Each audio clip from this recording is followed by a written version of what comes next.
네, 최근에 남부 지역을 중심으로 극심한 가뭄이 계속되고 있죠.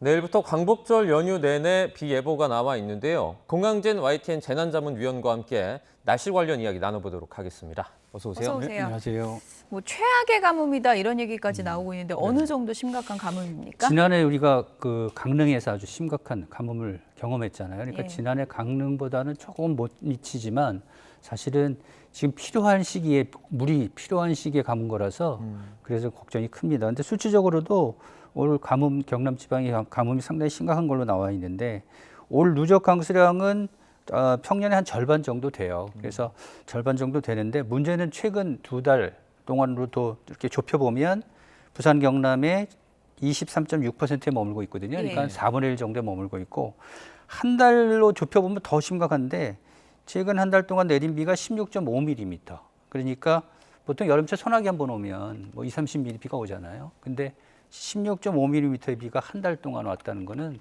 안 와도 너무 안 온 거죠. 그래서 평년과 비교해 보면 평년의 한 6.2%, 그러니까 아예 안 온 거라고 생각할 수가 있습니다. 그래서 이런 상태로 조금 더 이어지면 더 심각한 그런 피해가 우려되는 상황입니다. 예. 국가 소방 동원령이 연장될 정도라는데 이건 어느 정도 수준이에요? 그러니까 이제 지금 가뭄 상황이 벌어지면 이제 네. 일단 그 지역에서 뭐 할 거 아니에요. 무슨 뭐 물을 대기도 하고 뭐 쓰려고 하는데 그 상황 갖고는 부족하다는 얘기죠. 그러니까 국가가 나서서 어디에 물이 있는지 또 어떻게 공급돼야 되는지 장비들은 어떻게 갖춰져 있는지 이런 것들을 종합적으로 검토한 후에 빠른 시기에 공급할 수 있는 체계를 갖추겠다. 뭐 이런 의지의 표현이라고 보겠습니다. 불 끄는 소방차가 이렇게 동원된 건 오랜만에 본 것 같아요. 그렇죠. 이게 너무 힘드신 것 같아요. 우리 예. 그 소방 관련 하시는 분들이 산불도 꺼야 되죠. 그다음에 이제 여름철엔 가뭄도 해결해야 되고 또 이제 가을 되면 겨울 되면 이제 산불이 또 생길 수도 있고 하기 때문에 그런데 일단은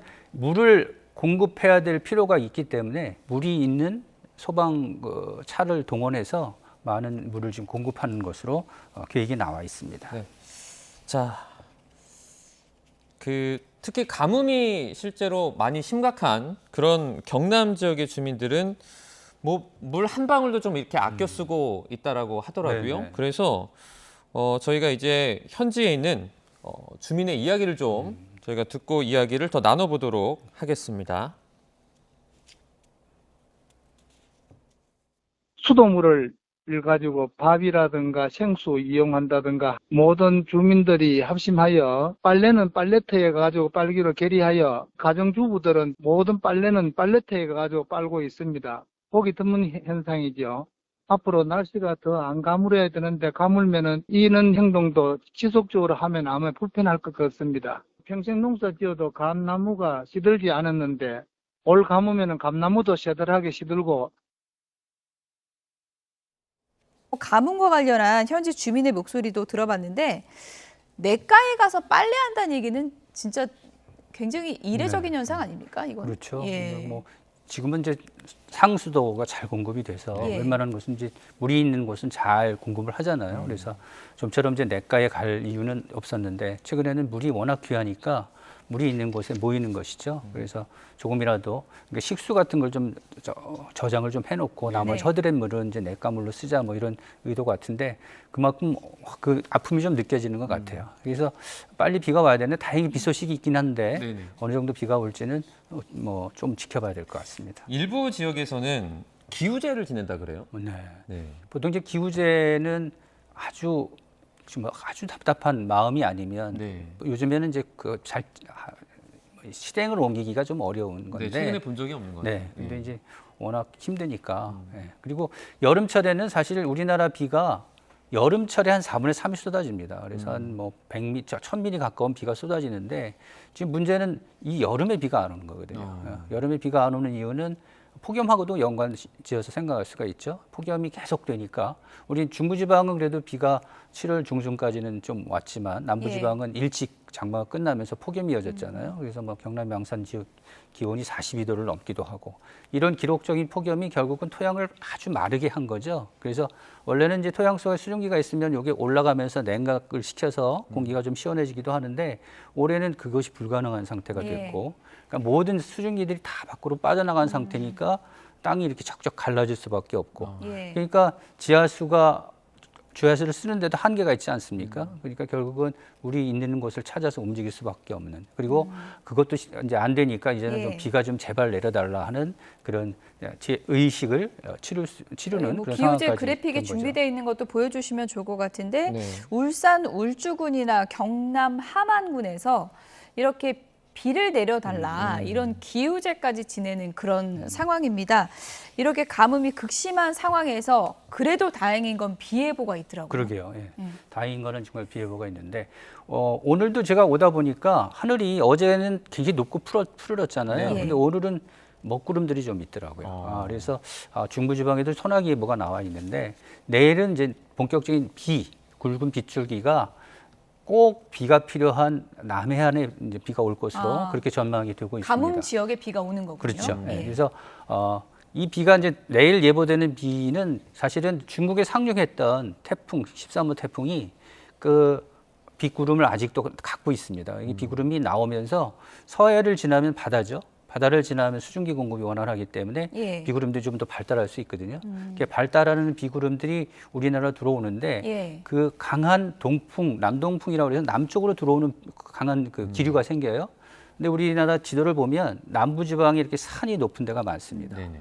남해안, 우리 전남해안 장흥 쪽으로 이렇게 높은 산맥들이 있고요. 예. 그리고 지난번에 가뭄을 폭염을 먹어왔던 경남 그 부분에도 큰 산들이 있습니다. 그래서 강한 남동풍이 불면 이 산에 부딪히면서 비가 쏟아질 가능성이 높거든요. 그러니까 지리산에도 그렇고. 그래서 내일부터 비가 시작돼서 모레 그리고 월요일까지 이어지는데 지금 최고 경남 지방에는 150mm 이상의 비가 예보된 상황이에요. 예. 그래서 비가 가장 많이 쏟아지는 건 아마 토요일 밤에서 일요일 새벽 그리고 일요일 오전까지 이렇게 이어질 것으로 보이는데 일부 지방에는 시간당 50mm 정도의 그러니까 극한호우 수준에 거의 가까이 가는 그런 강한 비가 쏟아질 것 같아서 이 비가 좀 골고루 쏟아졌으면 좋겠어요. 150mm의 비가 골고루 오게 되면 가뭄 해소에 큰 도움을 주는데 근데 이 비가 골고루 내리지 않고 한 지금 곳에 예상 강수량이 나오고 있는데 네. 지역별로 어떤지 좀 짚어주세요. 그러죠? 예, 지금 150mm 이상으로 나와 있는 것이 예. 남해안, 부산, 경남 남해안 쪽이고요. 예. 지리산이라든지 거기 산악 지역도 역시 150mm 이상이 나와 있고요.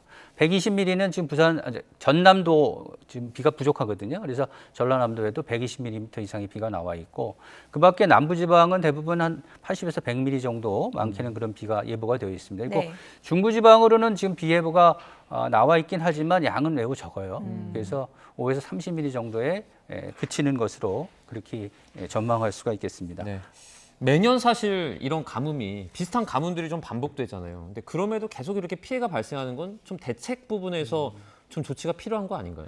이제 그 지구가 열병을 앓잖아요. 네. 열병을 앓고 있어서 예전에 보기 힘든 기상 현상들이 계속 나오거든요. 예. 근데 그런 현상들이 이제는 아예 노멀, 그러니까 매년 그런 현상들이 나타날 가능성이 큰 거죠. 네네. 사실 여름철에 가뭄이 온다는 거는 사실 그렇게 자주 오는 건 아니었거든요. 근데 비가 와더라도 일부 지방만 비가 안 오는 현상들이 나타나는 거죠. 그러니까 지난해 경우에도 비가 전국적으로 대부분 비가 많이 왔는데 강릉을 비롯한 동해안에만 비가 안 온 거고요. 네. 올해도 비가 전국적으로 비가 많이 왔는데 부산 경남 지방에만 비가 적은 거고요.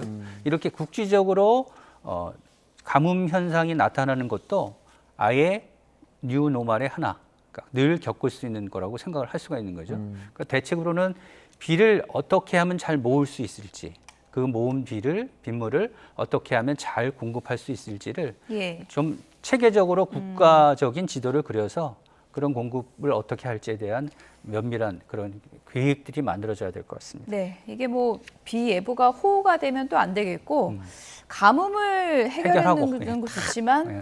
또 광복절 연휴에 비 온다니까 또 어디 가기로 했는데 또 걱정하는 분들도 계신 그렇죠. 것 같고요. 예. 지금 이제 휴가가 막바지죠. 예. 휴가가 막바지여서 피서라고 하면 보통 이제 피하기 위해서 바닷가를 많이 가잖아요. 네. 근데 바닷가가 좀 위험합니다. 왜냐하면 그렇군요. 비가 물론 아까 좀 전에도 말씀드렸지 예. 비가 많이 오는 지역도 바닷가지만 예. 물결, 너울 뭐 이런 것들이 높게 밀려올 수가 있어요. 예. 내일과 주말 동안에. 예. 그렇게 되면 함부로 바다에 들어갔다가는 끌려나갈 수도 있거든요. 파도에 의해서. 이한류라고 하는데. 그런 것들도 좀 조심을 하셔야 되고 그다음 이제 풍랑도 있고 강풍도 있습니다. 그래서 예. 내일까지는 왜냐면 지금 태풍이 변질돼서 생긴 저기압이지만 그 저기압이 소용돌이가 세거든요. 네. 예, 그래서 그 소용돌이 때문에 해안에도 높은 파도가 있다는 거 그런 것도 좀 생각을 하셔야 네, 되겠습니다. 물놀이 가는 분들 주의하셔야겠습니다. 공항진 YTN 재난전문위원이었습니다. 고맙습니다. 네, 감사합니다. 고맙습니다.